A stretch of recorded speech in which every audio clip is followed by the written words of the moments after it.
गांव में सरजू नाम का एक किसान रहता था। उसके 3 बेटे थे, विक्रम, विजय और भोला। विक्रम और विजय काफी समझदार थे। वहीं भोला को सब भोंदू बुलाते थे क्योंकि वह बहुत सीधा था और मूर्ख भी था। बेटा, अब मैं बूढ़ा हो गया हूँ, मुझसे काम नहीं होता। बेटा भोंदू बहुत सीधा है, मुझे समझ नहीं आता वो क्या करेगा। साथ ही गांव के जमींदार की नजर हमारी जमीन पर है, पता नहीं कैसे सब कुछ सही होगा। दादाजी की जमीन पर पता नहीं कैसे उस जमींदार ने अपना नाम लिखवा लिया है। आप चिंता मत कीजिए पिताजी, कोई ना कोई हल जरूर निकल आएगा। और इस भोंदू का क्या ही करो पिताजी, भोंदू को तो कुछ भी नहीं आता। अगर कोई काम दो तो सब उल्टा ही करता है। पता नहीं भोंदू इतना मूर्ख कैसे हो गया, जबकि हम दोनों भाई इतने समझदार हैं। कहाँ से मूर्ख दिखता हूँ मैं तुम लोगों को, है? कल तुमने हरिया चाचा को क्यों मारा इतना? हरिया चाचा ने बोला मुझे चप्पल दे, मैंने उनकी बात मानी और उन्हें चप्पल दी। वो चप्पल पहनने के लिए मांग रहे थे, तुमने उन्हें चप्पल से मार ही दिया मूर्ख। इसे तो ये तक नहीं पता होता कि किसी इंसान से कौन सा काम करवाना है। मैंने इससे कहा जा खेतों से अनाज काट कर ले आ। मैंने जाकर देखा ये बैठकर एक एक दाने को चाकू से काट रहा था। हाँ तो क्या, तुमने तो कहा था अनाज काट कर लाओ, वही तो मैं कर रहा था। भोंदू, तुझे बात समझ नहीं आती क्या? अनाज काटना यानी कि फसल काट कर लेकर आनी थी तुम्हें। पिताजी मैं तो वही करता हूँ जो मुझसे कहा जाता है। अब ये लोग ही मुझे गलत चीज बताए तो मैं क्या करूँ? भोला के पिताजी को हमेशा भोला की चिंता लगी रहती थी। हे भगवान, पता नहीं भोले का क्या होगा, आप ही मेरे भोले की रक्षा कीजिए। किसान बूढ़ा हो गया था, इसलिए उनका निधन हो गया। अब भोला का कोई भी सहारा नहीं था। दोनों भाई भी भोला का मजाक उड़ाते रहते थे। ओ भोंदू, इधर आ, मेरे लिए पानी लेकर आ। ठीक है भैया, ले आता हूँ। भोला बड़ी सी बाल्टी में पानी भरकर ले आता है। अरे मूर्ख, बाल्टी में पानी भरकर क्यों लाया है? मैंने तो पीने के लिए पानी मांगा था, गिलास में लाकर दे। एक बार में कोई काम सही से नहीं करता तुम इसे बोलते ही क्यों हो कोई काम? किसी काम का नहीं है ये, बस मुफ्त की रोटी तोड़ता है और खाली नुकसान कराता है। चल जा यहाँ से। भोला दुखी होकर वहाँ से चला जाता है। अब तो हर रोज भोंदू के साथ बहुत बुरा व्यवहार होता था। गांव वाले लोग भी भोंदू को मूर्ख बनाकर अपना काम निकलवा लेते थे। भोला बेटा, मेरे कमर में बहुत दर्द है, जरा मेरे खेत जोत देगा तू? काका, खेत जोत लूंगा तो आपका कमर कैसे ठीक हो जाएगा? उसके लिए तो कमर दबानी पड़ेगी ना। अरे भोंदू, कमर में दर्द है, मैं खेत जोत नहीं सकूंगा, इसलिए तुझसे बोल रहा हूँ। तू भी ना, तो ऐसा बोलो ना काका, खुद गलत बोलते हैं सब और फिर मुझे मूर्ख ठहराते हैं, बताइए। हाँ बचवा, हाँ हम ही मूर्ख हैं। जा खेत जोत, मेरे कमर की चिंता तू ना कर। भोंदू मूर्ख जरूर था, पर वह बहुत मेहनती था। वह सबकी मदद भी किया करता था, हालांकि लोग उसका सिर्फ इस्तेमाल किया करते थे।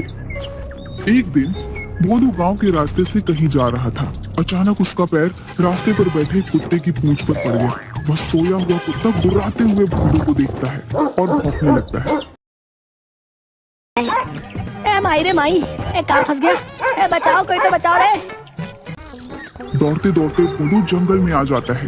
वह जंगल के अंदर जाते जा रहा था, उसे पता ही नहीं था वह कहाँ जा रहा है। भोला भोंदू अपने घर का रास्ता भी भटक गया था। उसे जंगल की एक और लड़की दिखाई देती है जो सूखी लकड़ियों को जमा कर रही थी। ये कौन सी जगह है? ये तो जंगल है, आप यहाँ कैसे आ गए? यहाँ तो कोई आदमी नहीं आता जाता। मैं रास्ता भटक गया हूँ, मुझे नहीं पता मेरा घर कहाँ है। उसके बाद भोंदू ने सारी बात उस लड़की को बता दी। भोंदू की बातें सुनकर उस लड़की को पता चल गया कि भोला बहुत भोला है, जो अपने घर का पता भूल गया है। मेरा नाम रमा है। चलो कोई बात नहीं, जब तक तुम्हें तुम्हारे घर का पता नहीं मिल जाता तब तक तुम मेरे साथ मेरे घर चलो। मैं लकड़ियों को बेचकर अपना गुजारा चलाती हूँ, जो मिलेगा मिल बांट कर खा लेंगे, ठीक है? भोंदू खुश होकर उस रमा के साथ चला जाता है। लकड़ी बेचकर जो मिलता है वह लड़की खुशी खुशी मिल बांट कर खा लेती है। लेकिन भोंदू का भोलापन अभी भी जारी था। वह अपनी हरकतों से सबको हंसाता रहता था। वहीं दूसरी ओर पता नहीं कहाँ चला गया वो भोंदू, मूर्ख कहीं का। एक तो खुद जमींदार ने हमारी जमीन ले रखी है, ये परेशानी क्या कम थी जो अचानक भोंदू भी गायब हो गया। मैं तो तंग आ गया हूँ। चिंता मत करो, कोई ना कोई रास्ता जरूर निकल आएगा। इधर कुछ दिन बाद भोदू जंगल में लकड़ी का गट्ठर उठा रहा था। लकड़ी का गट्ठर बहुत बड़ा और भारी था, जिसे भोदू ठीक तरह से उठा नहीं पा रहा था। अरे बाबा, ये लकड़ी का गट्ठर तो बहुत भारी है, उठ नहीं रहा। पता नहीं कैसे रमा इसे उठाती है। वहीं पास ही भोदू को एक पेड़ के नीचे एक साधु बाबा नजर आए, जो ध्यान लगाए बैठे थे। भोला बिना कुछ सोचे समझे उन साधु बाबा को कहता है, ओ भाई, ये गठरी बहुत भारी है, थोड़ी मेरी मदद कर दो ना उठाने में। आप तो वैसे भी सो ही रहे हो। अरे अजीब इंसान है, नींद में इतना मग्न है कि किसी की कोई मदद को राजी नहीं है। उठ जा भाई, उठ जा, मेरी मदद कर दे भाई। कौन मूर्ख है जिसने मेरे सालों की तपस्या भंग की? मैं ध्यान कर रहा था। मूर्ख, तूने मेरा ध्यान तोड़ दिया है। तू खुद को समझता क्या है? बहुत बुद्धिमान है तू। इतना घमंड है तुझे अपनी बुद्धि पर, मूर्ख इंसान। लो, अब आप भी मुझे मूर्ख बोल रहे हैं। आपको नहीं पता मैं कितना समझदार हूँ। सब बस मुझे ही मूर्ख बोलते रहते हैं। तू बहुत समझदार है ना? तुझे अपनी बुद्धि पर बहुत घमंड है ना? जा, मैं तुझे श्राप देता हूँ, तेरी बुद्धि पलट जाएगी। तू अभी जैसा है उससे ठीक उल्टा हो जाएगा। तू खुद को जितना समझदार समझता है तो ठीक, उसका उल्टा बन जाएगा। अरे महाराज, श्राप भी दे दिया, मेरा गट्ठर तो उठा देते। है अजीब बाबा है यार। यह बोलकर साधु बाबा वहाँ से चले जाते हैं। अचानक भोला ने अपने अंदर एक अजीब सा परिवर्तन महसूस किया, पर उसे समझ नहीं आया कि आखिर हुआ क्या। भोदू घर आता है। वहाँ रमा बैठकर लकड़ियों की कीमत का हिसाब लगा रही थी। आ गया, सारी लकड़ियाँ लेकर आए हैं ना? 100 रुपए होने चाहिए। रमा, तुम गलत हिसाब लगा रही हो। झोपड़ी के पीछे जो लकड़ियों का बंडल रखा है, तुमने उसे बेचा ही नहीं है। और कल तुमने 2 गट्ठर आधे दामों पर बेचा था, क्योंकि वो गीली थी, इसलिए तुम्हारे पास अभी 50 रुपए ही हैं। हाँ, मैं तो भूल ही गई थी। रमा चौंक जाती है। आपने तो बिल्कुल सही हिसाब लगाया है। अचानक से आप इतने समझदार कैसे हो गए? भोदू ने रमा को साधु महाराज वाली सारी बात बता दी। असल में साधु का श्राप भोदू के लिए वरदान बन गया था।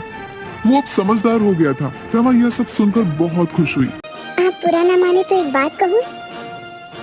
अरे इसमें बुरा मानने वाली कौन सी बात है, कहो ना। आप मुझे बहुत अच्छे लगते हो, और हमारा एक दूसरे से जान पहचान भी अच्छा हो गया है। क्यों ना हम दोनों शादी कर लें?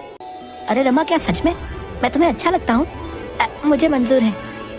इसके बाद रमा और भोदू दोनों पास के मंदिर में जाकर शादी रचा लेते हैं। एक दिन अब मुझे अपने गांव जाना है रमा। ठीक है, आप चले जाइए। जाऊंगा, पर अकेले नहीं, तुम भी मेरे साथ चलोगी। तुम मेरी अर्धांगिनी हो, चलोगी ना? अब मेरे सब कुछ आप ही तो है, मैं आपके बिना भला कैसे रह सकती हूँ? भोदू रमा को लेकर अपने गांव पहुंचता है और अपने घर जाता है। वहाँ वह देखता है कि उसके दोनों भाई चिंता में बैठे थे। विक्रम भैया, मैं आ गया, प्रणाम। अरे भोंदू, तू कहाँ चला गया था रे? हमने तुझे बहुत ढूंढा, कहाँ था तू? और ये कौन है तुम्हारे साथ? भैया, मैं गलती से जंगल चला गया था, वहाँ रमा ने मुझे सहारा दिया। अच्छा हुआ तू आ गया, पर क्या फायदा, हम तो बहुत बड़ी मुसीबत में फंसे हुए हैं। मुसीबत? कैसी मुसीबत भैया? पिताजी की पूरी जमीन जमींदार ने अपने नाम करवा ली है। अब हमारे पास जमीन का एक टुकड़ा भी नहीं है जहाँ खेती करके हम अपना गुजारा कर सके। पिताजी की जमीन जमींदार ने हथिया ली है। आप चिंता मत कीजिए भैया, मैं वो जमीन छुड़वा लूंगा। तू छुड़वाएगा जमीन? तेरे जैसा मूर्ख ऐसी बातें कर रहा है, सुनकर हंसी आ रही है। आप मेरी बात तो मानो भैया, मैं जमीन जरूर छुड़वा लूंगा। मेरे पास एक योजना है। भोदू अपनी योजना बताता है। भोदू की बात सुनकर दोनों भाई दंग रह गए और सोचने लगे कि भोदू इतना समझदार कैसे हो गया है। उन लोगों को रमा ने साधु के श्राप के बारे में बता दिया, जो श्राप भोला के लिए वरदान बन चुका था। भोंदू, जैसी योजना तुमने बनाई है, हम वैसे ही काम करेंगे। मेरे भाई, तू ही हमें इस मुसीबत से बचा सकता है। भाई आप फिक्र ना करो, अब देखो उस जमींदार को सबक कैसे मिलता है। अगले ही दिन गांव में यह खबर फैलती है कि भोला के पिता के खेत में एक चुड़ैल रात को घूमती है। आसपास के लोगों में डर का माहौल छा गया। ये खबर जमींदार के पास भी पहुंची। ये मैं क्या सुन रहा हूँ? ये चुड़ैल कहाँ से आ गई? हाँ मालिक, आजकल सरजू की जमीन पर हर रात एक चुड़ैल घूमती नजर आती है और जैसे ही सामने जाओ वो गायब हो जाती है। गांव के 2-4 लोग तो बीमार हो। ऐसे ही वीडियो देखने के लिए हमारे चैनल को सब्सक्राइब करें।